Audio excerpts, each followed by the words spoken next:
بسم الله الرحمن الرحيم الحمد لله رب العالمين وصلى الله وسلم وبارك على عبده ورسوله المبعوث رحمة للعالمين نبينا محمد وعلى آله وصحبه أجمعين. Assalamu alaikum wa rahmatullahi wa barakatuh. Today we're going to start in a new chapter which deals with wiping over al-khuffayn. And the word khuf means anything that you wear on your feet. And this is part of ablution, of course, because the last pillar of ablution is washing the feet. So if you're going to have shoes, socks, or whatever on your feet, you won't be able to wash them. And this chapter deals with wiping over whatever you're wearing on your feet. The first hadith, narrated Al-Mughira bin Shu'bah, may Allah be pleased with him, I was with the Prophet sallallahu alaihi wasallam. He performed ablution, and I was then about to remove his shoes when he said, "Leave them, for my feet were pure when I put them in." So he rubbed over them. Now, this hadith tells us that Al-Mughira bin Shu'bah was helping the Prophet sallallahu alaihi wasallam perform wudu, which means that it is okay for a person to serve another. So if someone wants to pour water so you perform wudu, it's okay. Al-Mughira ibn Shu'bah, one of the companions of the Prophet ﷺ, once the Prophet finished wiping his head, then it's the turn of the feet. So Al-Mughira went to take the shoes of the Prophet ﷺ off, and the Prophet told him, "Leave them, for I have put them on a tahara." And what does that mean? It means that if a person performs wudu, ablution, and after he washed his feet, he put on his socks or he put on his shoes, he has worn these socks or shoes while being pure, while being tahir, after performing ablution. So this entitles him to wipe over the shoes or the socks once he nullifies his ablution, his wudu, and wants to perform ablution again. And this scenario is very easy. You wake up in the morning, you perform ablution, you wash your feet, you put on your socks, you put on your shoes, and you go off to your college or to work. Midday, you answer the call of nature, you go to the toilet, go to the bathroom, and then you want to perform wudu, so you prepare yourself to the noon prayers. But when you perform wudu, should I take off my shoes? Should I take off my socks and wash my feet? The answer would be, no, you don't have to do this. Why? Because the Prophet tells us, alayhi salatu wasalam, if you have worn your socks or shoes while you are in the state of purity after performing ablution, then all what you have to do is just wipe over them. And this is the sunnah. But the question would be, does anything we wear on our feet, if we ask, for example, Fadi, does anything we wear on our feet applies, or does it have to be shoes? No, anything. It could be shoes or socks, and you can just wipe them off, any of them. So again, the question is to you, does slippers do? Slippers count in? Yeah, I think so. They also do. Well, it has to be something that covers the whole foot. Slippers do not cover the whole foot. There are areas of your feet that are exposed and bare naked, so they don't count. They have to cover the whole foot for it to be allowed to wipe over the shoes or socks. And this is the sunnah. As we go on reading the hadiths, inshallah, we will learn more and more about the time, about the duration, and about the nature of what we are wearing. The following hadith. Narrated by Ali radiallahu anhu, if the religion were based on opinion, it would be more important to wipe the under part of the shoe than the upper. But I have seen Allah's Messenger sallallahu alaihi wasallam weeping over the upper part of his shoes. Okay, it's wiping, not weeping. When Yes, we weep, wiping. we Yes. cry. And I hope we don't cry, but it's wiping. Okay. To wipe over the shoes, there's a sunnah. Now, when we wash, Mustafa, when we wash our feet during ablution, what do we wash, the upper part or the lower part? We wash both parts. Okay, that's good. He's awake. That's great. We wash the whole foot. Now, if I'm wearing my socks and I want to wipe, now one would say, okay, this is substituting for washing. So I think I should wipe both sides.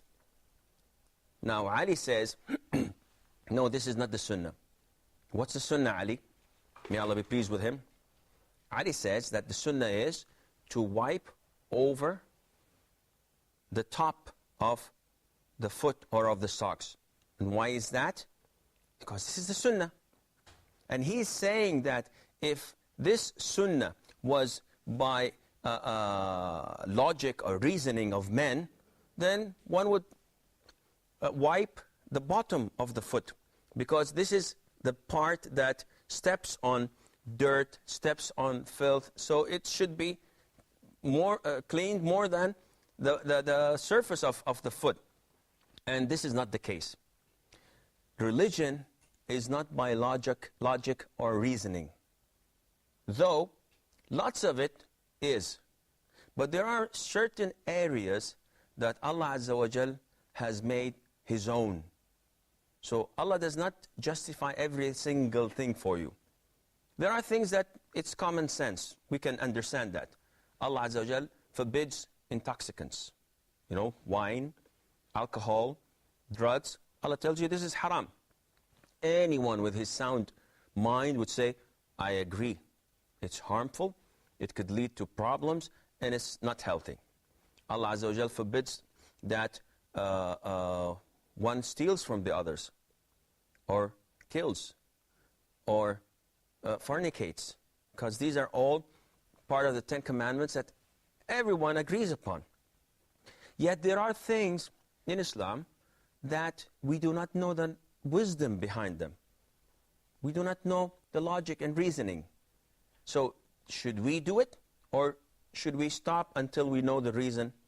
This is the difference between a master and a slave. A slave does not question. He follows. A master would pause and say, I'm not convinced. Why should I do this? Why shouldn't I do that? A slave complies with his master's instructions, and this is the case in our case. Now Allah says men must not wear gold, whether watches, rings, whatever. The Prophet says these are forbidden for males, and it's permissible for females. One would say, why? The answer would be, it's none of your business. Tells you do it, you do it. So one would say, okay, what about diamonds? They say diamonds are forever. Can we put on diamonds as men? What do you think, Samir? I think not. Why? There's too many ideals behind it, but I think because diamonds are for like women, and secondly, it's arrogance. It shows excessive pride, hubris, to be like flashing diamonds and gold. It's basically the same thing. Okay, this is part of the normal reasoning. Yet when we come to Islamic Sharia, we find that Allah Azza wa Jal allows us to wear silver. And the only thing He tells us through His Prophet ﷺ not to wear is gold. This means that in order for us to make something forbidden, we have to have the justification. Now, for example, intoxicants. Wine is mentioned in the Holy Quran, is forbidden.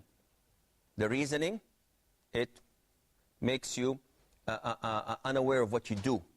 So whatever makes you unaware of what you do, making the wrong decisions, making the wrong moves, it's considered to be part of intoxicants, which means heroin and cocaine are considered to be intoxicants. So it's haram. Why are they haram? Because they share the same reasoning, the same justification. We come back to gold and silver. Gold, Allah Azza wa Jal did not tell us why it's haram. We know it's forbidden. Why? We don't know. So you cannot say, well, diamonds, emeralds, rubies, whatever, are also share the same verdict that is forbidden. No. Everything in this world is permissible for us to use. Everything. Unless Allah specifies that this is haram. Then we stop. But if it does not say it's haram, we cannot say, well, it's arrogant. I know a lot of arrogant people in their garments, without wearing any gold or silver or jewelry, they're arrogant. Arrogance is in the heart. It's not in what you wear. And you can wear flashy clothes, you can wear designers' clothes, you can ride the best cars, but you're still humble and loving and caring and giving the poor what Allah Azza wa Jal has instructed you to do, and it has nothing to do with arrogance. Fadi? I have a question. Say, for instance, someone has a golden ring, and he didn't know that gold was haram or like not allowed in Islam. So he took it and he changed the outer surface of the golden ring into platinum, for instance. But the core is still like gold. Can he still wear that ring if it's like a deer ring, or does he still have to take it off? What is the topic? Mustafa? Wiping over the shoes. Wiping over the shoes and socks. So it's a little bit far-fetched. Nevertheless, it's a legitimate question because it's in the topic we're talking about, which is gold, diamonds, and so on. My cameraman says that we have to pause for a break. Please stay tuned, and I'll answer your question, inshallah, right after the break.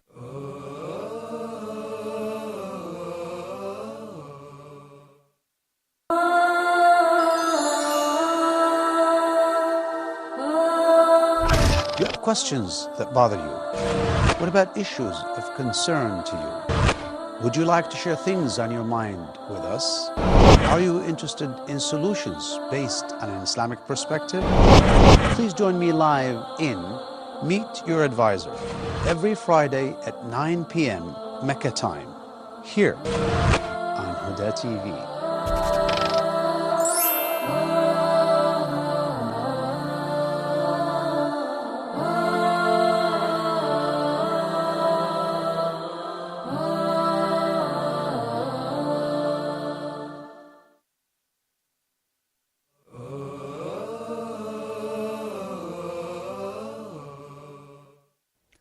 Assalamu alaikum wa rahmatullahi wa barakatuh.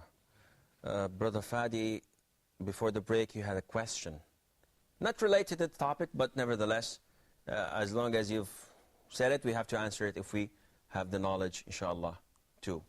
The question again? My question was, I was wondering if someone has a ring, like a deer ring he has, made out of gold, and then he had it changed, like the outer surface of it only, into platinum. Is it permitted for him to still wearing it or not? I'm not good in physics or chemistry, but I think they have a certain symbol for gold, metal, like oxygen is O, hydrogen is H. There's a certain symbol for gold. Now, if any metal contains this core, this metal, gold in it, whether you put a coating, outside coating, whether you conceal it in your pocket, it's forbidden for us to use. Now, remember, there is the yellow gold, and there is a coating you put on the gold just to cover the yellowish part and put a white, black, whatever, but the metal itself, gold is inside, is still existing. And there's a third substance that some call platinum or white gold. And it has nothing to do with yellow gold except sharing the name. Like in black gold, that is oil, they call it sometimes black gold. And it's definitely not forbidden for males to use, otherwise we wouldn't be able to transport from one place to the other. If you have a watch and the inner parts, the mechanics inside, mechanical parts are made of gold, yellow gold, though nobody can see it, yet still it's forbidden for you to use. It's forbidden for you to use a golden pen or to have a key ring that's made of gold, as it is forbidden for us to use gold, period, except in certain cases that were found at the time of the Prophet ﷺ, such as having a golden tooth. Then this is okay because it's a necessity and it's a form of medication, not a form of showing off. Now, white gold is a different story altogether because it's a different metal. So regardless of the name has no consequences. It's like, for example, it's forbidden for men to wear silk, that is natural silk. But I don't know what you call this fabric that is not natural silk, but they call it silk. They import it to some clothing, and it's not as expensive as natural silk, though it shares the name silk, but because it's not natural, then it's okay for us to use. So we come back to your question. If you have a golden ring and you coat it with silver or with whatever substance as an outside layer, it is still forbidden for you to use.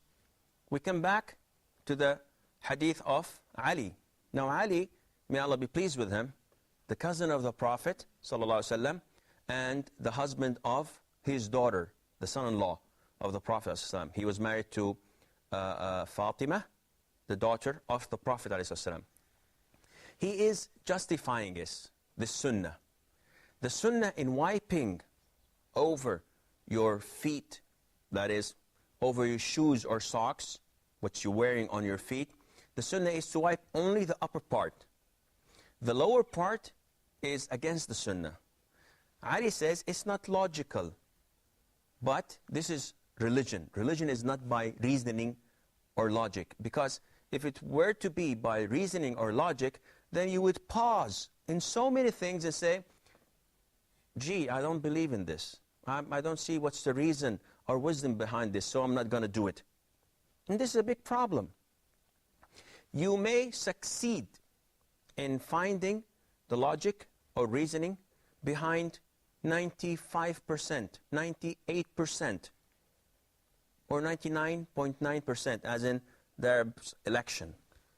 You may find or succeed to find the reasoning behind that.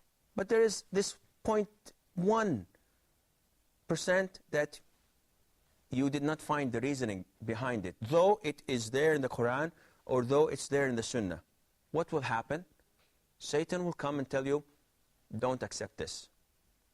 What do you want me to do? Reject it? It's in the Quran. Well, even if it's in the Quran, if you don't know the reasoning behind it, don't accept it. And that is why, as Muslims, we follow the instructions of Allah and we follow the instructions of the Prophet ﷺ without questioning. We may ask, what is the reason behind this? And if we have a reason, we tell it to you. If we don't, we say, well, I don't know. Allah tells us to do this. We do it. And you then have to comply. You don't have the option of, well, if you don't tell me the reason, I'm not going to do it. This is unacceptable in Islam. It's exactly like driving a car and then there's this red traffic light. You look left and right. There's no traffic, so why should I stop? The cops are on the other side and the guy is waiting in his car with the pad for writing a ticket and just waiting. Make my day. Make your move. So what do? Well, I don't see any reasoning for me to stop. But the police tells me to stop. So what should I do? What do? You stop. Nobody dares and cross a red traffic light when the police are watching. Why? Simply because you know you're going to be punished for that. And Allah has the higher example. Allah tells you not to do this. You are not in a position to say why. Yet, you may ask just to increase your faith and belief. And in this hadith, the logic is there. Though Ali, may Allah be pleased with him, said that the reasoning or logic is not clear, it's clear to us. Now imagine what happens if you wipe the bottom of your shoes or socks with wet hands. What would happen to your hands? They become dirty. They will become dirty from the dust, from the filth. And what will become to your shoes? The minute you stop, or you step and walk, you're going to catch more filth and dirt from the floor. So the logic thing is that you wipe the upper part. And this is symbolic, but we have to do it. And Sharia and Islam is filled with similar examples where Allah Azza wa Jal is testing you, He's examining you to see how you comply with what He says. Again, don't mix the role of a servant and the role of a master. We are servants of Allah. We are the slaves of Allah. He tells us to do something, we say, سَمِعْنَا وَأَطَعْنَا. We have heard and we comply. And we accept whatever Allah Azza wa Jal tells us. But the minute you say, we have heard and we disagree, this is the role of the Jews who were commanded to do things and they did not follow what Allah Azza wa Jal has ordered them to do. The following hadith. Narrated by Safwan ibn Asal, the Prophet ﷺ used to command us when we were traveling not to take off our shoes for 3 days and nights, except for sexual impurity, and not to do so on account of easing ourselves, passing water, or sleeping. Okay. This hadith tells us that if a person is traveling, he has the period of 3 days and 3 nights, which is equivalent of 72 hours, that he has the option to wipe over his shoes or socks during this period of 3 days and 3 nights. Whether he urinates, passes stool, or falls asleep, when he performs ablution, all what he has to do is wipe over his socks or over his shoes, with the exception of sexual impurity. And why is that? Because sexual impurity requires that you have a total bath. You have ghusl. And you cannot have a total bath with wiping your socks. You have to take off your socks and shoes, and you have to perform this total bath, ghusl, all in all. And if you find this hadith, the following hadith will elaborate a little bit on the period, inshallah. So hadith number, yes, Fadi? I have a question. So if we're traveling, so is it better for us to take off the shoes and like if we do performing ablution, to wash our feet, or is it better for us not to do so? Now, is the question understood? I'm traveling, and I have my shoes, I wore my shoes on a tahara. I've performed ablution and I'm wearing my shoes. Now it's time for prayer. Should I take off my shoes and wash my feet, or is it recommendable to wipe over the shoes? It depends on what you're doing. If the state you are in, if I'm in the state I'm in, I'm having my shoes on, then I wipe on my shoes or wipe on my socks. If I don't have them, I wash my feet. Scholars say that this is made to make your life easier. So it is up to you. Does this mean that if I started traveling today and I have 3 days, which is Saturday, Sunday, and Monday, that during these 3 days I may not take off my shoes? No, it depends on how you feel.